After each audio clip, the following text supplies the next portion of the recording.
अस्सलाम वालेकुम दोस्तों, उम्मीद है कि आप सब खैर से होंगे। आज मैं एक सच्चे आशिक रसूल गाजी इल्मुद्दीन शहीद की ज़िंदगी पर बात करूँगा कि गाजी इल्मुद्दीन शहीद कौन थे, उन्होंने क्या ऐसा काम किया था कि उनको तारीख अब तक अच्छे अल्फाजों में याद रखती है।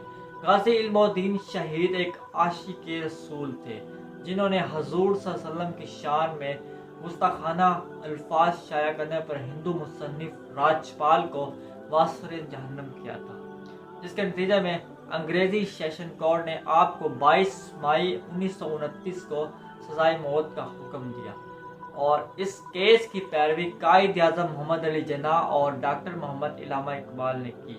तो इसके बाद 17 जुलाई 1929 को फैसला बरकरार रहा, जिसके नतीजे में 31 अक्टूबर 1929 को आपको मियां वाली की जेल में फांसी दे दी गई। कौन था गाजी इल्मुद्दीन शहीद जिसका केस कायद आज़म मोहम्मद अली जिन्ना और डॉक्टर मोहम्मद इलामा इकबाल जैसे शायर मशरिक ने लड़ा? तो गाजी इल्मुद्दीन की मैं वैसे बात करना चाहता हूँ। बहुत से लोगों ने वीडियो बनाई यूट्यूब पर और बहुत कुछ गाजी इल्मुद्दीन के हवाले से बयान किया गया, तो मैं आपको बिल्कुल शॉर्ट हिस्ट्री बताऊँगा गाजी इल्मुद्दीन शहीद की, ताकि आपको समझ भी आ जाए। तो सबसे पहले मैं आगाज़ करता हूँ गाजी इल्मुद्दीन की पैदाइश का। गाजी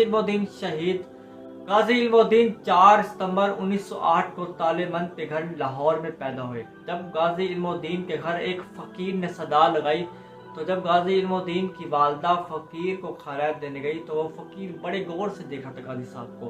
तो फ़कीर ने कहा कि आप बहुत ही खुश नसीब है कि आपके घर ये बच्चा पैदा हुआ, तो ये कुछ ऐसा काम करेगा जिसको दुनिया याद रखेगी। तो गाजी इल्मुद्दीन के 2 भाई थे, एक दीन मोहम्मद और इल्मुद्दीन। जब गाजी इल्मुद्दीन कुछ बड़े हुए तो उनको दीन की तालीम के लिए मदरसे में दाखिल करवाया, लेकिन वो कुछ ही अरसा तालीम हासिल कर सके, और क्योंकि उनसे कुछ ऐसा काम लिया जाना था जो अमल की दुनिया में तालीम से बढ़कर था, तो गाजी इल्मुद्दीन ने वो तालीम छोड़ दी। उसके बाद जो उनका वालिद का काम था दरखान का, एक लकड़ी का काम गाजी इल्मुद्दीन के वालिद साहब करते थे, तो फिर वो लकड़ी का काम सीखने लग गए। वहाँ उनके दोस्त बन गए एक रशीद, क्योंकि उधर मुलाजिम भी काम करते थे उनके अब्बू के साथ, तो वहाँ उनका एक बेहतरीन दोस्त रशीद बन गया। वो भी माशाल्लाह अच्छा था पढ़ा, तो उनके साथ बहुत गहरी दोस्ती की गाजी इल्मुद्दीन की। तो यूँ चलता रहा, और इन्हीं दिनों एक हिंदू मुसन्निफ राजपाल नामी शख्स ने एक किताब शाया की जिसमें हजूर सल्लल्लाहु अलैहि वसल्लम की शान में गुस्ताखाना लफ्ज़ शाया किए गए थे। तो इसकी खबर पूरे बरे सगीर में फैल गई और मुसलमानों ने शदीद एहतजाज किया, जिसके नतीजे में सेशन कोर्ट ने राजपाल नामी शख्स को 6 माह की कैद दी और इसके बाद बरी कर दिया, क्योंकि उस वक्त मज़हब के नाम पर कोई कानून नहीं बना था। तो मुसलमानों ने हाई कोर्ट के इस फैसले के खिलाफ मुल्क भर में एहतजाज शुरू कर दिया और करते रहे। और फिर गाजी इल्मुद्दीन ने अपने दोस्त रशीद के साथ मस्जिद वजीर खान में एक जलसा सुना, जिसमें सैयद अताउल्लाह शाह बुखारी अपनी दर्द भरी आवाज़ से बयान कर रहे थे कि मुसलमानों, वो गुस्ताख अब तक जिंदा है जिसने हमारे हजूर सल्लल्लाहु अलैहि वसल्लम की शान में गुस्ताखी की, उसको अदालत ने बरी कर दिया, जिससे इस्लाम दुश्मनी की हौसला अफजाई हुई है।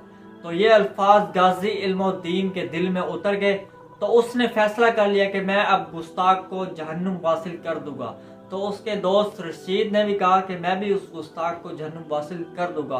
तो उन्होंने फैसला किया कि हम पर्चियाँ डालते हैं कि कौन इस गुस्ताख को जहन्नुम वासिल करेगा।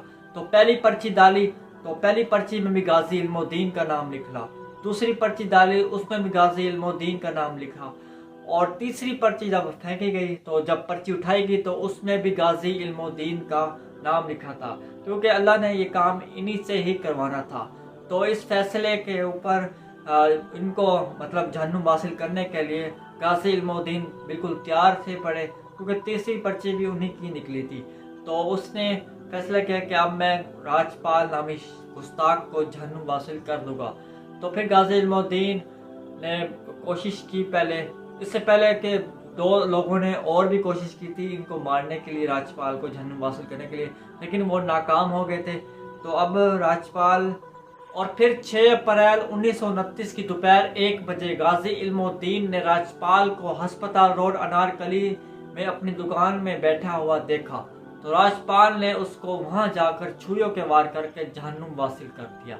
तो गाजी साहब ने अपना काम तो कर दिया और उसके बाद वो भागने का मौका भी था गाजी साहब के पास, लेकिन उन्होंने अपना जो खंजर था वो नलके से धोया, वहाँ नलका भी एक लगा हुआ था, वहां से धोया, बिल्कुल तसल्ली से धोया। तो उसके बाद अनारकली थाने में जाके अपने आप को दाखिल करवा दिया। तो नाज़रीन, ये थे सच्चे आशिक रसूल गाजी इल्मुद्दीन की जो मैंने आपको हिस्ट्री बताई। तो कैसे ये वाकयात हुआ, कैसे वो राज्यपाल को मारा उन्होंने, और फिर 6 अप्रैल 1929 की दोपहर 1 बजे गाजी इल्मुद्दीन ने राज्यपाल को अस्पताल रोड अनारकली में अपनी दुकान में बैठा हुआ देखा। तो राज्यपाल ने उसको वहां जाकर छुरियों के वार करके जहन्नुम वासिल कर दिया। तो गाजी साहब ने अपना काम तो कर दिया और उसके बाद वो भागने का मौका भी था गाजी साहब के पास, लेकिन उन्होंने अपना जो खंजर था वो नलके से धोया, वहाँ नलका भी एक लगा हुआ था, वहां से धोया, बिल्कुल तसल्ली से धोया।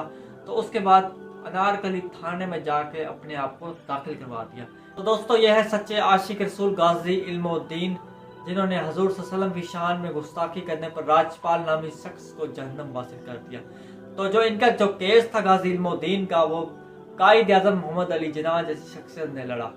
जब कायद आज़म मोहम्मद अली जिन्ना मियाँ वाली की जेल में गए, गाजी इल्मुद्दीन को कहने लगे, सिर्फ तुम एक दफ़ा कह दो कि जब मैंने ये जहन्नुम वासिल किया था गाजी और राज्यपाल को, तो मैं होश में नहीं था। तो गाजी इल्मुद्दीन ने बहुत ही तारीकी जवाब दिया, दिल खुश हो गया। तो उन्होंने कहा कि मैंने पहली दफ़ा तो कोई होश में रह कर काम किया है, तो मैं इस फैसले से नहीं हटूंगा। तो बहुत ही अच्छी बात गाजी इल्मुद्दीन ने की, बड़े जुर्रत के साथ ही बात की। जब मियाँ वाली की जेल में गाजी इल्मुद्दीन की आखिरी रात थी, तो बाहर खड़ा हुआ सिपाही अब्दुल्ला गश्त कर रहा था चारों तरफ से। तो वो देखता है गाजी साहब के कमरे से अचानक रोशनी सी आ रही होती है। तो वो देखता है कि कहीं आग तो नहीं लगी। जब वो करीब जाता है तो गाजी साहब को देखता है वो बिल्कुल ठीक होते हैं। तो गाजी साहब दुआ मांग रहे होते हैं। जब दुआ खत्म होती है, अब्दुल्ला ने पूछा, गाजी साहब ऐसा क्या माजरा था कि आपके कमरे में रोशनी होगी? गाजी साहब ने उसको कोई जवाब नहीं दिया। 2 दफ़ा नहीं दिया, 3 दफ़ा नहीं दिया। आखिरकार चौथी दफ़ा अब्दुल्ला ने कहा कि आप ये राज बताते जाए, साथ ना ले जाइए राज। तो गाजी साहब ने कहा कि मेरे ख्वाब में हज़रत मूसा अलैहिस्सलाम आए थे और हज़रत अली आए थे। तो उन्होंने कहा कि आप जब तशरीफ लाना, एक तो रोज़ा रख के आना, वहाँ रोज़ा इकट्ठे अफ्तार करेंगे, और दूसरा ये कि अपने फांसी का फंदा चूम कर आना और कहना एक आशिक अपने हजूर सल्लल्लाहु अलैहि वसल्लम की शान में एक जान क्या हज़ारों जान कुर्बान कर देता है। तो ये करके आप तशरीफ लाना। फिर 31 अक्टूबर 1929 को गाजी इल्मुद्दीन को फांसी दे दी जाती है। तो गाजी साहब की आखिरी वसीयत थी कि मुझे मियानी शरीफ कब्रिस्तान लाहौर में दफन किया जाए। तो उन्होंने तो मियाँ वाली में दफन कर दिया था। तो फिर कायद आज़म और इल्लामा इकबाल ने मिलकर ये फैसला हाई कोर्ट को दिया। तो उधर से मियाँ वाली से को निकाल कर मियानी शरीफ दफन कर दिया गया। तो आज मियानी शरीफ कब्रिस्तान में उनका मज़ार है पर गाजी इल्मुद्दीन का। हर साल 31 अक्टूबर को एक उर्स होता है, उनके बारे में बताया जाता है, गाजी इल्मुद्दीन की ज़िंदगी के हवाले से बताया जाता है और हिस्ट्री बताई जाती है। वो इल्लामा इकबाल जब गाजी इल्मुद्दीन शहीद को दफनाया जा रहा था, इससे पहले इल्लामा इकबाल जाकर कब्र में लेट गए और फिर गाजी इल्मुद्दीन को दफनाया गया। लोगों ने पूछा ये क्या माजरा था? तो इकबाल ने कहा, बरोज़े हशर ये मिट्टी गवाही देगी कि एक आशिक रसूल की मिट्टी को इकबाल ने छुआ था। और एक तारीखी जुमला भी इल्लामा इकबाल ने कहा कि असी गला ही करते रह गए, तरखाना दा मुंडा बाजी ले गया। तो गाजी इल्मुद्दीन के जनाजे में उस टाइम तो मुसलमान भी बहुत कम थे। तो उस टाइम गाजी इल्मुद्दीन के जनाजे में 6 लाख से ज़्यादा मुसलमानों ने शिरकत की थी और इनका नमाज जनाजा अदा किया था। गाजी इल्मुद्दीन रहमतुल्लाह अलैह का जो जनाजा था वो पीर सैयद दीदार अली शाह साहब ने पढ़ाया था। उस टाइम के बहुत बड़े पीर थे पढ़े। तो बस मैं वीडियो को एंड करता हूँ। ये थी आज की मेरी वीडियो, सच्चे आशिक रसूल गाजी इल्मुद्दीन शहीद रहमतुल्लाह अलैह के हवाले से मैंने आपको उनकी हिस्ट्री बताई शॉर्ट। तो मैं उम्मीद करता हूँ कि आपको ये पसंद आई होगी। तो जज़ाकल्लाह।